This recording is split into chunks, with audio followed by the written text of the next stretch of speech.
3편 한 회사의 두 손 2023년 1월 18일 25일 같은 한 주의 두 배팅 제1장 1월 18일 자르는 손 해가 바뀌어 있었다. 2023년 1월 챗GPT는 더 이상 비밀이 아니었다.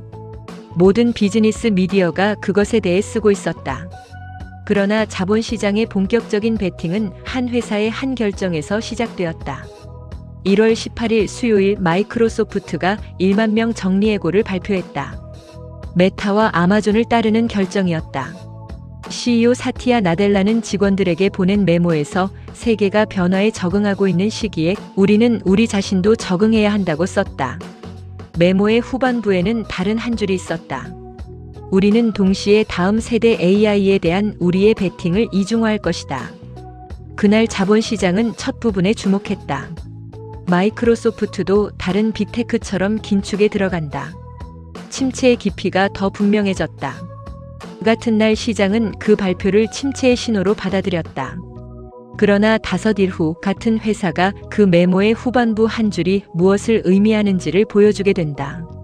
제2장 1월 23일 베팅하는 손 1월 23일 월요일 같은 회사가 다른 손으로 다른 결정을 발표했다. 오픈 AI에 100억 달러를 추가 투자한다는 것이었다. 정확한 금액은 공식 발표에서 밝히지 않았으나 블룸버그의 보도가 즉시 그 숫자를 확인해 주었다. 마이크로소프트가 2019년 오픈 AI에 처음 투자한 10억 달러, 2021년의 추가 투자에 이은 세 번째 단계였다. 그러나 규모가 달랐다. 마이크로소프트는 오픈 AI 수익이 일정 수준에 도달할 때까지 그 수익의 거의 절반을 가져가는 구조에 동의했다. 애저는 오픈 AI의 유일한 클라우드 공급자가 되었다. 이 거래의 진짜 묘미는 자금의 구조에 있었다. 100억 달러의 상당 부분은 현금이 아니었다. 애저 클라우드 크레딧이었다. 즉 마이크로소프트는 자기 데이터 센터의 GPU 시간을 오픈 AI에 제공하는 것이었고 오픈 AI는 그것으로 다음 모델을 학습시키는 것이었다. 그리고 그 GPU는 거의 전량 엔비디아의 H100과 A100이었다. 자본은 마이크로소프트에서 오픈 AI로 흘러간 것이 아니었다. 자본은 오픈 AI라는 이름표를 붙이고 결국 엔비디아로 흘러갔다. 마이크로소프트는 그 흐름의 통로가 되어 그 대가로 오픈 AI 지분과 미래 수익권을 확보한 것이었다. 1월 24일 화요일 1만 명을 자르고 100억 달러를 베팅한 회사의 주가는 양봉으로 마감했다. 자본시장이 그 두 결정의 동시성을 직관한 것이다. 한 회사가 자기 안에 두 시대를 동시에 가지고 있었다. 한 손으로는 호황의 청산을 끝내고 다른 한 손으로는 다음 호황의 첫 배팅을 시작하는 것. 이 두 손의 동시성이 마이크로소프트가 AI 시대의 첫 승자가 된 진짜 이유였다. 제3장 1월 25일 잠든 한국. 태평양 건너편은 그 시각 잠들어 있었다. 그러나 잠든 방식이 달랐다. 한국 메모리 산업은 그 시점 적자였다. SK 하이닉스는 2022년 4분기에 1조 7천억 원의 영업적자를 기록했다.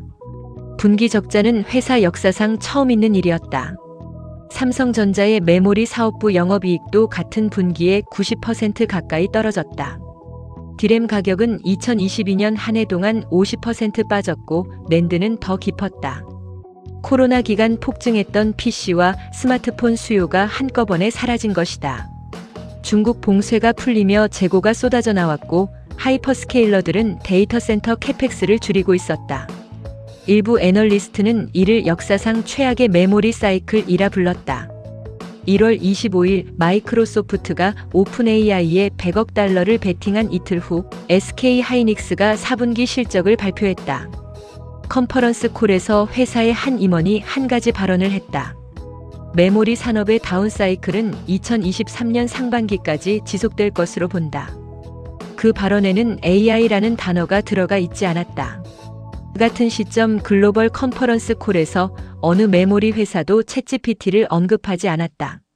한국의 메모리 회사들은 그 시점 AI가 아니라 생존을 고민하고 있었다.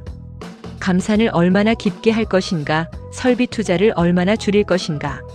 그것이 1월 25일의 한국 자본시장 화두였다. 같은 한 주의 자본시장의 두 풍경이 펼쳐졌다. 한쪽은 새 시대의 첫 베팅을 했고 다른 쪽은 끝나가는 사이클의 바닥을 더듬었다.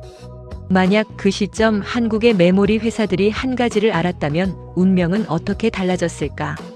그 해가 끝나기 전에 SK 하이닉스의 HBM3가 엔비디아 H100의 핵심 부품이 되어 그 회사가 분기 영업이익 8조 원 이상을 기록하게 된다는 것. 그러나 1월 25일 시점에 그것을 안 사람은 없었다. 미래는 이미 거기 있었으나 아직 보이지 않았다. 기버는 썼다. 모든 시대의 시작은 그 시대가 시작되었다는 것을 가장 늦게 깨닫는 자들에 의해 시작된다.